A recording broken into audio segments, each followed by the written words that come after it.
안녕하십니까, 김정호입니다. 김정호 부동산 TV 제 339회 방송을 시작하겠습니다. 오늘의 방송 주제는 당신이 부자가 되는 길은 투자뿐입니다. 좋아요, 구독, 알림을 눌러주시면 더 좋은 방송으로 보답하겠습니다. 감사합니다. 먼저 부동산 신정보를 전해드립니다. 매일경제신문에 이하린 기자가 12월 4일 보도를 했습니다.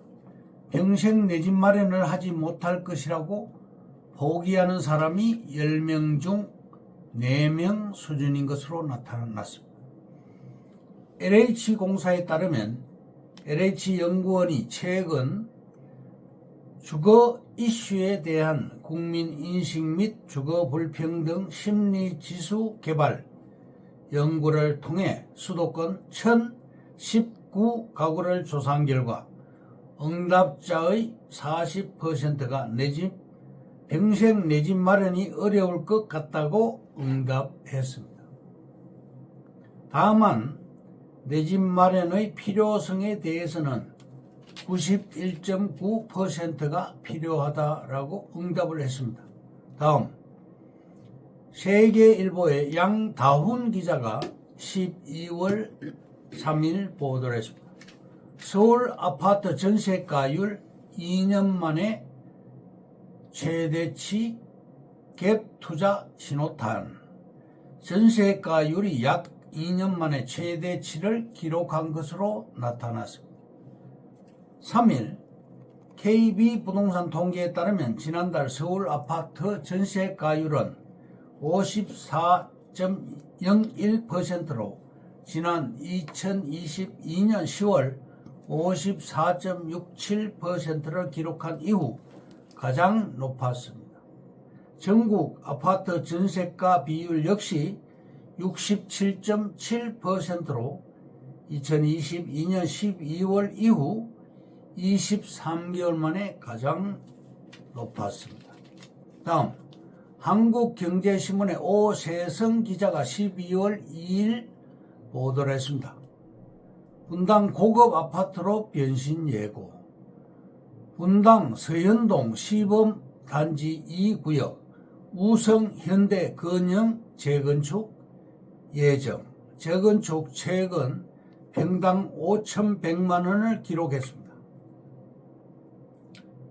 그리고 분당 서현동은 재건축 시 경기도에서 가장 비싼 곳이 될 것이라고 보도를 했습니다.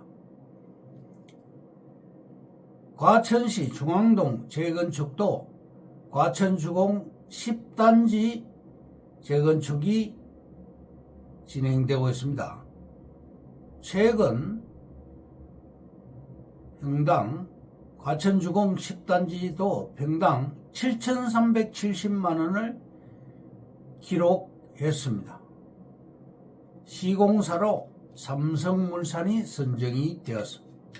다음, 파이낸셜 뉴스의 전민경 기자가 12월 2일 날 보도를 했습니다.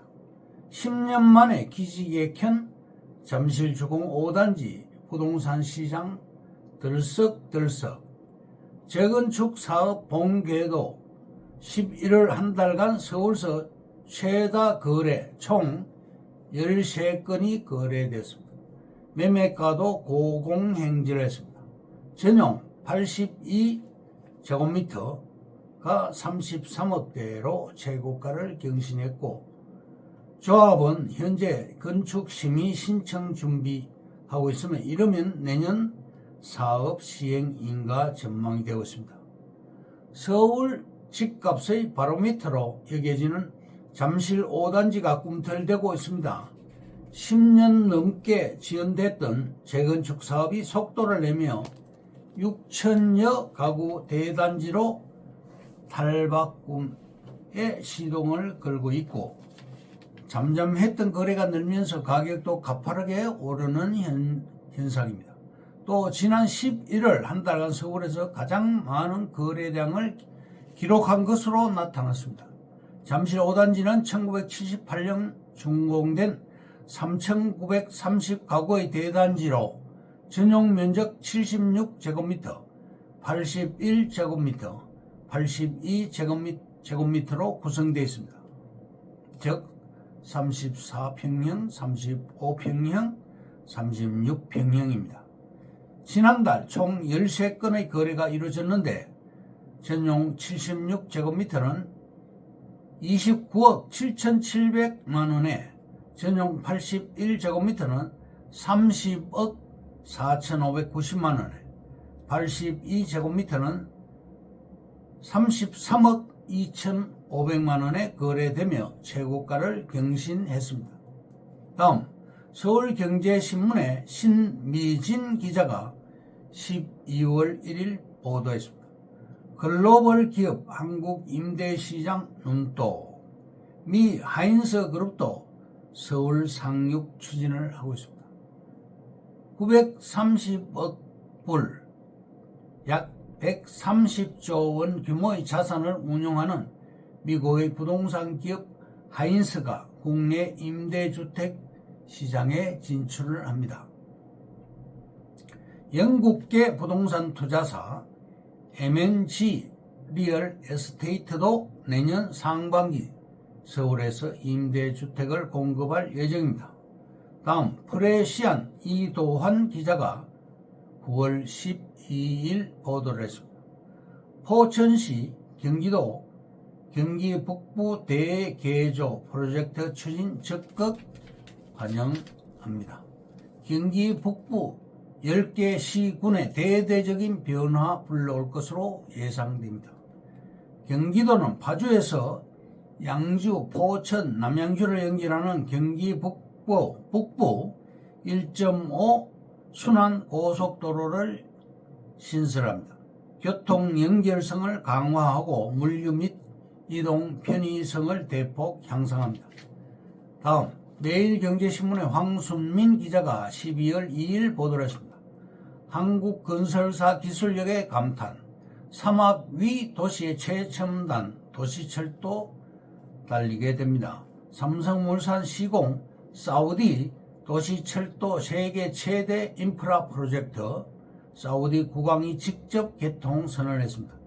삼성물산이 건설한 사우디 리야드 메트로가 본격 개통되어서 12월 1일 정상 운행을 시작했습니다. 리야드 메트로는 리야드에 들어서는 최초의 대중교통시설이고 1호선부터 6호선까지 총 176km 연장으로 세계 최대 규모 인프라 스트럭처 프로젝트입니다. 삼성은 스페인 FCC사와 컨소시엄을 구성해서 리야드 메트로 4호선에서 6호선을 시공했습니다. 4호선, 5호선, 6호선은 킹 칼리드 국제공항과 압둘라 금융지구 등 리야드 핵심 지역을 가로지르며 총 연장 70km이며 역사가 29개입니다. 다음 파이낸셜 뉴스의 김기석 기자가 12월 2일 보도를 했습니다. 동해안 철도 시대에 열린다. 삼척에서 포항 고속철도 12월 31일 개통을 합니다. 다음 미국 부동산 투자회사 하인스사가 한국에 진출하게 되는데 조금 전에 제가 말씀을 드렸지요. 과거 강남 4구 아파트값이 상승을 했으나 지금은 서울 전 지역의 아파트값이 골고루 상승하고 있습니다. 서울 땅값은 계속 올라갑니다. 서울은 계속 좋아지게 됩니다. 좋아질 수밖에 없습니다. 장만할 수 있으면 서울 집을 한 채 장만해 놓으시기 바랍니다. 베이밸리 프로젝트가 진행됩니다. 경기도 5개 도시, 충남도 5개의 도시, 그래서 10개의 도시가 베이밸리 프로젝트 진행을 합니다. 한국 수출 물량의 21%를 차지합니다. 아산시 당정면 SDA 공장에 8만 명이 근무하고 있습니다. 배방면에도 2단지가 있습니다. 계획관리 토지는 평당 500에서 700만원 호가를 합니다. 아산시의 미래는 서북권입니다. 선장면에 SK 에코폴리스 배터리 공장 30만 평이 들어옵니다. 서해선 복선 전철을 경부선과 연결합니다. 서울역까지 30분 소요됩니다. 삼성 SDS 공장이 들어오게 됩니다. 현대차 협력회사 124개 기업이 이전을 합니다. 아산모터스밸리에서 직접 조립을 합니다. 인주역 일대를 용지 수용해서 산업단지로 만들 계획이고, 아산시에는 삼성, 현대, SK 3대 그룹이 다 입주를 합니다. 평택, 고덕, 삼성전자 때문에 평택 쪽 땅값이 다 올라갔고, 아산시에는 삼성 SDS와 반도체 공장이 들어옵니다. 70번 국도변에 저렴한 우리 땅이 있습니다. 미래 비전이 굉장히 양호합니다. 다음, 오늘의 방송 주제인 당신이 부자가 되는 길은 투자뿐입니다에 대해서 말씀드리겠습니다. 인프라 정보는 힘이자 돈입니다. 첫째, 당신이 부자가 되는 길은 투자뿐입니다. 둘째, 땅은 거짓말하지 않습니다. 우리 조상들은 땅에 대한 애착심의 표현으로 땅을 가진 자는 만물을 소유한 것과 같다. 부유토자, 유대물야라고 말했습니다. 땅은 정말 거짓말을 하지 않는 것일까요? 속고 속이는 사회생활 속에서 땅은 절대로 우리 사람을 속이지 않는다는 것이 우리들의 한결같은 의견입니다. 인류 역사는 땅 빼앗기 전쟁이라고 해도 과언이 아닙니다. 셋째, 땅은 도심지일수록 비싸고 도심지에서 멀어질수록 싼 속성을 가지고 있습니다. 투자처의 1순위는 뭐니뭐니 해도 서울과 수도권입니다. 서울이 어렵다면 서울 외곽, 수도권, 지방 순으로 투자처를 옮기는 게 좋습니다. 넷째, 최고의 수익률을 올린다면 부자 동네가 아닌 부자가 될 동네에 투자를 하시기 바랍니다. 부자가 되고 싶다면 집 대신 땅을 사시기 바랍니다. 다섯 번째, 부동산 가격 변동을 일으키는 요인들을 크게 세 가지로 정리할 수가 있습니다. 첫째는 사람, 둘째는 돈, 셋째는 정부의 부동산 정책입니다. 여섯 번째, 소액으로도 은퇴 후 땅 부자가 될 수 있습니다. 일하지 않아도 평생 굴러가는 부자 시스템을 구축하시기 바랍니다. 한 단계씩 차근차근 투자 요령을 익히기 바랍니다. 부자처럼 생각하고 부자처럼 행동해야 됩니다. 일곱 번째, 천억 땅 부자들의 토지 투자 시크릿. 초보는 아파트를 사고 고수는 땅을 삽니다. 대한민국 상위 1% 땅 부자들의 불패의 원칙이 있습니다. 여덟 번째, 부자들의 디테일. 시세 차익이 핵심이다. 지방병원 원장님이 주장했습니다. 준비된 자가 부자의 기회를 잡는다. 대학생 김군이 주장했습니다. 자신만의 투자 철학을 갖는다. 투자가 업이 된 학원 원장님의 디테일입니다. 레버리지를 활용한다. 대출을 두려워하지 않는 회계사의 디테일입니다. 한번 사면 팔지 않는다. 등기 권리증 수집가인 박 회장님의 디테일입니다. 투자에 즐거움을 더한다. 땅 투어 다니는 대가족의 디테일입니다. 아홉 번째, 60대 땅 투자자와 40대 땅 투자자 비율이 거의 비슷합니다. 지금의 60대가 과거 40대입니다. 머리와 과거 40대 미래와 사고를 과거 40대 머리와 사고를 가지고 있습니다. 즉 20년이 젊어졌다는 것입니다. 열 번째, 땅값이 주기적으로 오르는 이유는 명확합니다. 결국 자유민주주의 꽂힌 선거가 땅값 동력을 불러일으키는 원동력인 셈입니다. 또 매년 재보궐선거를 실시하기 때문에 우리나라는 매년 선거 바람이 불기 때문입니다. 이상으로 김중호 부동산 TV 제 339회 방송을 마칩니다. 김종호였습니다. 감사합니다.